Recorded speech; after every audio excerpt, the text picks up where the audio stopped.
Hello everyone, कैसे हैं आप लोग। Welcome to feedback academy. And आज हम लोग 27 अप्रैल के करंट अवेयरनेस पढ़ेंगे। जितने भी इंपॉर्टेंट क्वेश्चन है वो हम लोग डिस्कस करेंगे। एंड सिर्फ क्वेश्चन से डिस्कस नहीं करेंगे, उनसे रिलेटेड जितने भी ट्रिक्स बनते हैं, टेक्निक्स बनते हैं, उन क्वेश्चन को कैसे याद करें, क्योंकि वो भी एक इंपॉर्टेंट पार्ट होता है किसी भी क्वेश्चन को सॉल्व करने का। अगर हमको याद ही नहीं होगा तो हम लोग यूजुअली कन्फ्यूज हो जाएंगे एग्जाम में, क्योंकि एग्जाम में भी ऐसे ही ऑप्शंस बनाए जाते हैं जिससे कि आप लोग कन्फ्यूज हो, आप लोग गलती करें। सो हम लोग कोशिश करेंगे कि हम लोग छोटी छोटी स्टोरीज से, कुछ कुछ छोटी छोटी ट्रिक्स से आप लोगों को क्वेश्चन याद कराएं, जिससे कि गलती का मार्जिन कम हो जाए and you can score way better in exams. ठीक है, सो इसी मैसेज के साथ चलिए फिर आज की पढ़ाई शुरू करते हैं।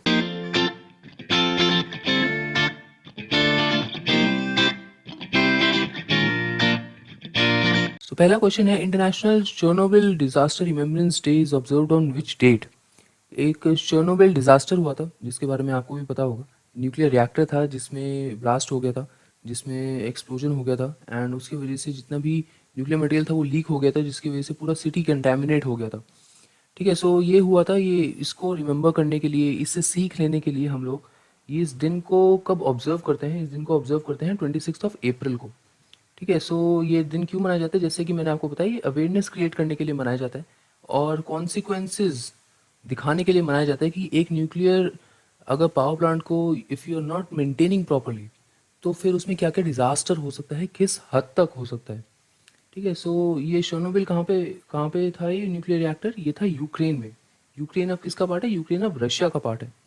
राइट, यहाँ पे आप देख सकते हैं ये वर्ल्ड मैप में यूक्रेन यहाँ पे आता है।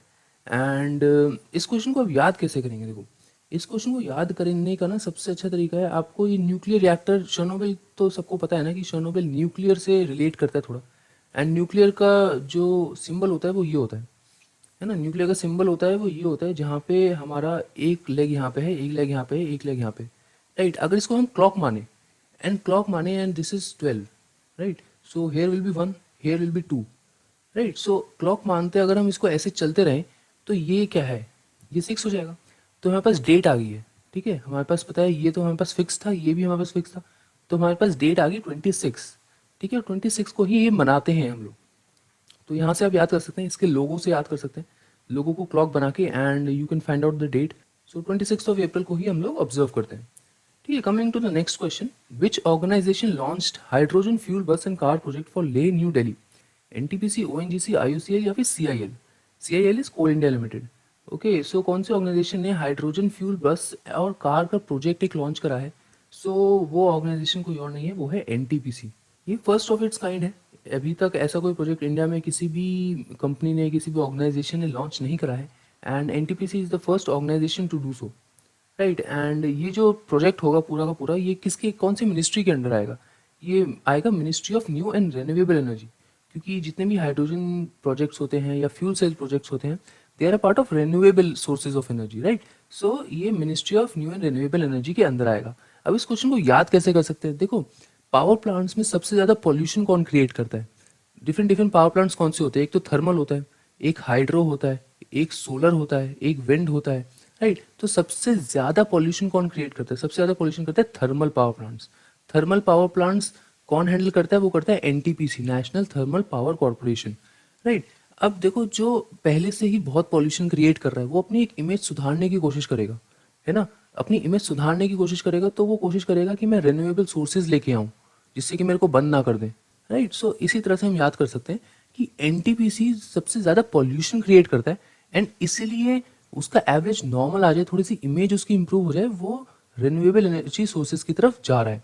Right, so NTPC is the right answer. Next question है, team led by which IIT student develops Rudaar a low cost mechanical ventilator. एक रूदार मैकेनिकल वेंटिलेटर डेवलप करा है, तो वो कौन से आईआईटी के स्टूडेंट्स ने डेवलप करा है। ठीक है, सो वो एनआईटी श्रीनगर ने करा है, Islamic university of science and technology ने करा है, या आईआईटी बॉम्बे करा है। यहाँ पे आप आईआईटी छोड़ दीजिए, यहाँ पे आप यूनिवर्सिटी लिख दीजिए। सो वो कौन सा करा है, या फिर तीनों ने मिलकर करा है। आंसर है तीनों ने मिल के करा है। ठीक है, ये हमारा जो मैकेनिकल वेंटिलेटर है। ठीक है, सो इसको तीनों जितने भी इंस्टीट्यूट्स हैं, जितने ये तीनों इंस्टीट्यूट्स लिखे हैं, इन्होंने मिल के करा है।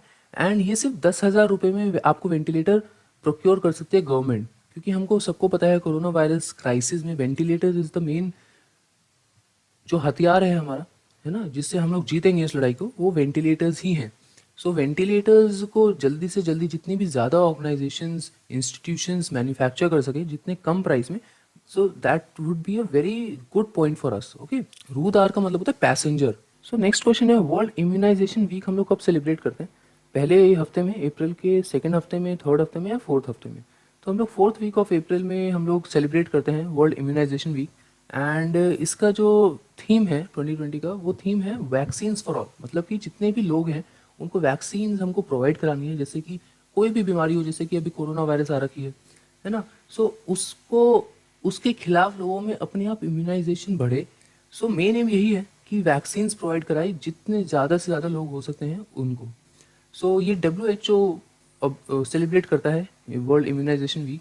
एंड इसका एम यही है to promote the use of vaccines in order to protect people. ठीक है। एंड एक चीज़ और है, क्योंकि हम लोग WHO के बारे में बात कर रहे हैं, तो WHO की जो थीम है हमको वो पता होनी चाहिए कि 2020 की थीम क्या है, क्योंकि बहुत ही ज़्यादा न्यूज़ में है। WHO से रिलेटेड कोई भी क्वेश्चन है वो बहुत इंपॉर्टेंट है, क्योंकि आने वाले एग्जाम्स में कभी भी होंगे, एग्जाम्स जून जुलाई में, अगस्त में शुरू हो ही जाएंगे। तो WHO is one of the very most important topic.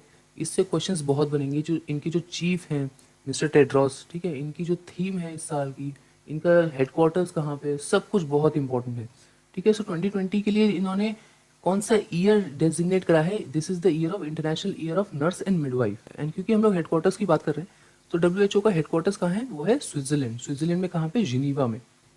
ठीक है। जिनीवा में बहुत सारी ऑर्गेनाइजेशंस का हेडक्वार्टर्स है। डब्ल्यू ट्रेड ऑर्गेनाइजेशन का हेडक्वार्टर्स है, डब्ल्यू इंटेलेक्चुअल प्रॉपर्टी ऑर्गेनाइजेशन का हेडक्वार्टर्स है, डब्ल्यू वर्ल्ड मीटरोलॉजिकल ऑर्गेनाइजेशन का हेडक्वार्टर्स है, यूएनसी टैड का हेडक्वार्टर्स है। बहुत सारी ऑर्गेनाइजेशन है जिनका हेडक्वार्टर्स है जिनीवा, स्विट्जरलैंड में।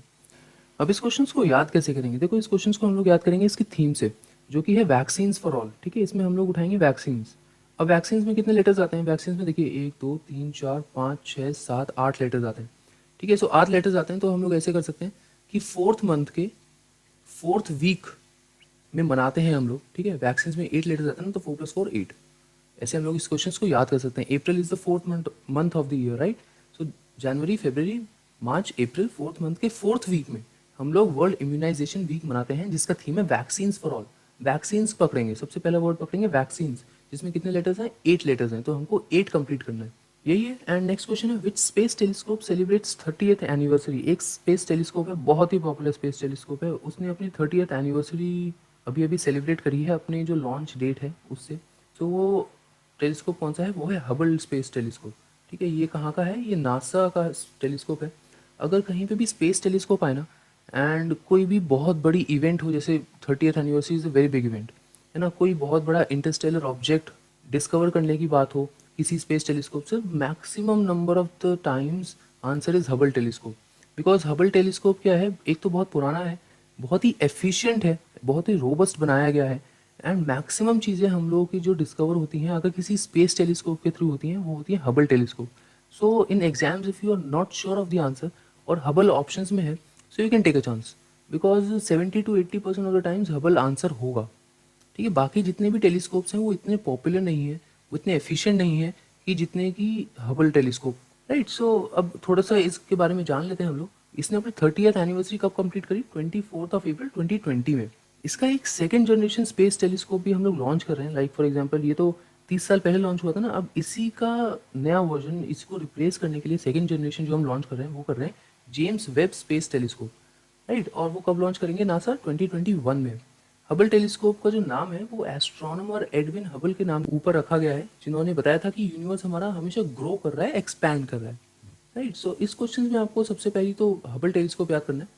एंड दूसरा है कि उसका जो सेकंड जनरेशन टेलीस्कोप है हबल टेलीस्कोप से आगे, जो उसका सक्सेसर है वो कौन है? James Webb space telescope, right? Next question की बात करें तो वर्ल्ड इंटेलेक्चुअल प्रॉपर्टी डे हम लोग कब ऑब्जर्व करते हैं?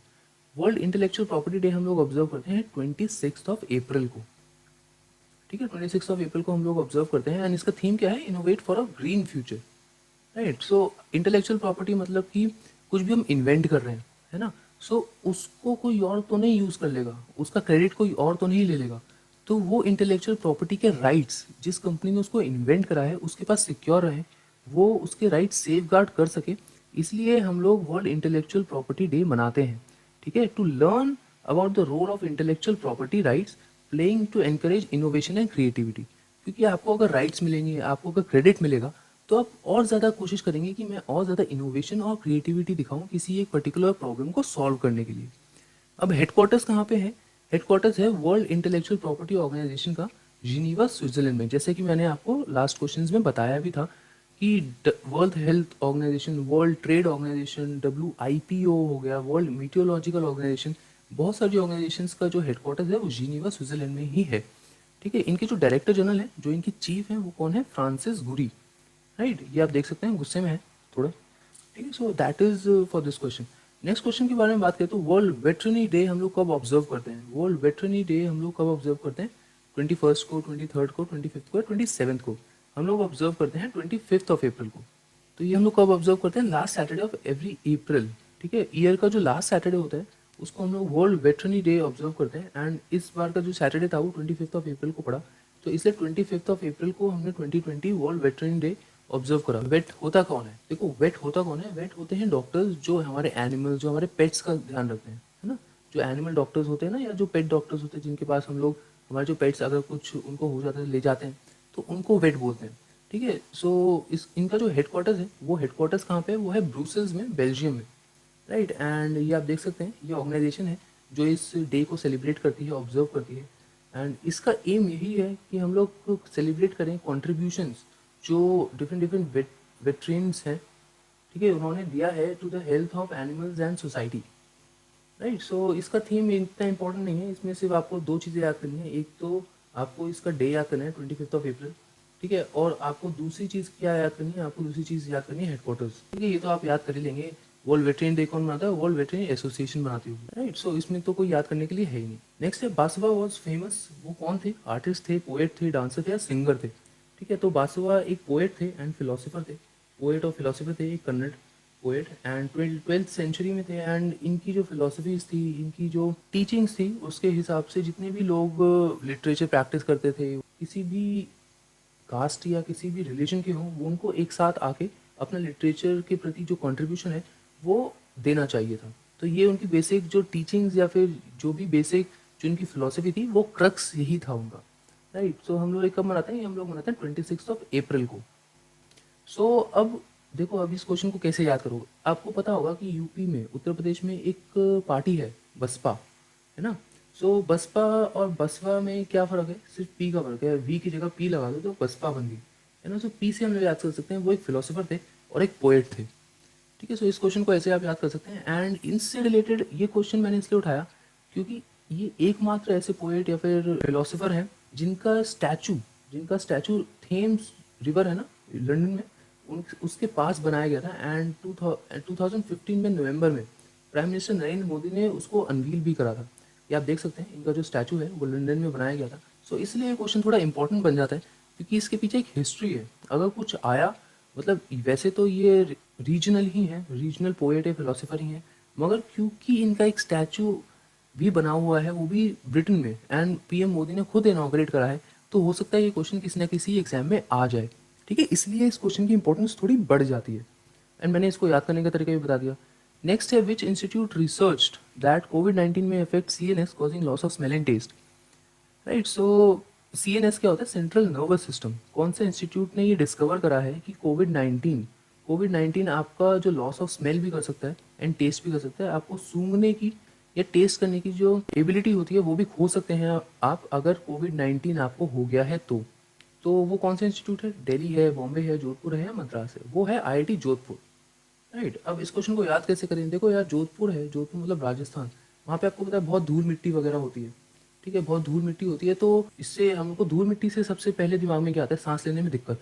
ठीक है, सांस लेने में दिक्कत आता है, मतलब कि अगर हमारे मुंह में धूल वूल मिट जाएगी तो हम लोग कुछ स्मेल नहीं कर पाएंगे, कुछ टेस्ट नहीं कर पाएंगे, सांस लेने में दिक्कत होगी हम लोगों को। ठीक है, सो इससे आप इस क्वेश्चन को याद कर सकते हैं। इस तरीके से आप याद कर सकते हैं कि IIT जोधपुर है जो कि जिसने ये रिसर्च करी है कोविड 19 के लिए। एंड ये क्या है? ये इन्फेक्ट करेगा पीपल को, उनकी जो लॉस ऑफ स्मेलिंग टेस्ट है, जैसे कि मैंने आपको बताया। एंड ये CNS सेंट्रल नर्वस सिस्टम पे इन्फेक्ट करेगा, जिससे हम लोग जो कंट्रोल करता है ब्रीदिंग को, हार्ट रेट को, ब्लड वेसल्स को। ठीक है, एंड इसी की वजह से हम लोग को सांस लेने में दिक्कत होती है, बिकॉज सेंट्रल नर्वस सिस्टम पे डायरेक्टली कोरोना वायरस इम्पैक्ट करता है।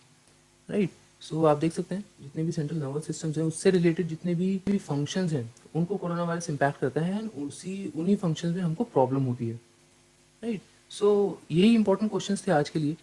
इन क्वेश्चंस को हमने कैसे याद करना है वो भी हमने आपको बताया एंड कुछ और इम्पोर्टेंट फैक्ट्स हैं जो आज हुए हैं बट वो एग्जाम पॉइंट ऑफ व्यू से इम्पोर्टेंट नहीं है। वो क्योंकि आज हुए हैं इसलिए उनको बताना इंपॉर्टेंट है, मगर एग्जाम पॉइंट ऑफ व्यू से आपको उनको याद नहीं करना है, राइट। तो वो पॉइंट्स कुछ ऐसे हैं कि इंडिया ने बांग्लादेश को HCQ टैबलेट्स दी है। HCQ क्या है? हाइड्रोक्सी क्लोरोक्विन टैबलेट्स दी हैं जो मलेरिया वाली हैं, जो इधर उधर बहुत कंट्रीज़ को दी है इंडिया ने, ठीक है। एंड सर्जिकल ग्लव्स दिए हैं। ये क्वेश्चन इसलिए इंपॉर्टेंट नहीं है क्योंकि बहुत कंट्रीज़ को दिए हैं, ठीक है। US को दिया है, साउथ अफ्रीका को दिया है, ब्राज़ील को दिया है, नेपाल को दिया है, भूटान को दिया है, बांग्लादेश को दिया है, बहुत सारी कंट्रीज़ को दिया है। तो अब हर कंट्रीज़ का भी याद नहीं कर सकते कि इसको 50,000 दिए हैं, इसको 1 लाख दिए हैं, ठीक है। सो इसलिए ये इंपॉर्टेंस खो चुका है ये क्वेश्चन अपनी, राइट। पाकिस्तान ने अभी टेस्ट फायर करी है नॉर्दर्न अरेबियन सी में एक मिसाइल। पीएम मोदी ने 11th एपिसोड रिलीज करा है मन की बात 2.0 का, ठीक है, 26 अप्रैल को। तो ये कुछ एक्स्ट्रा इन्फॉर्मेशन हैं जो आज के दिन में हुई, आज से रिलेटेड थी, जो आप लोगों को पता होना चाहिए मगर एग्जाम पॉइंट ऑफ व्यू से बिल्कुल भी रेलिवेंट नहीं है। So that is for today and आपको ये लेक्चर कैसा लगा प्लीज़ बताइए, है ना। कुछ इंप्रूवमेंट हो so we are glad to hear it. We always say the road to excellence is through improvement, through feedback, right? So give us your feedback and that is all for today. Thank you very much.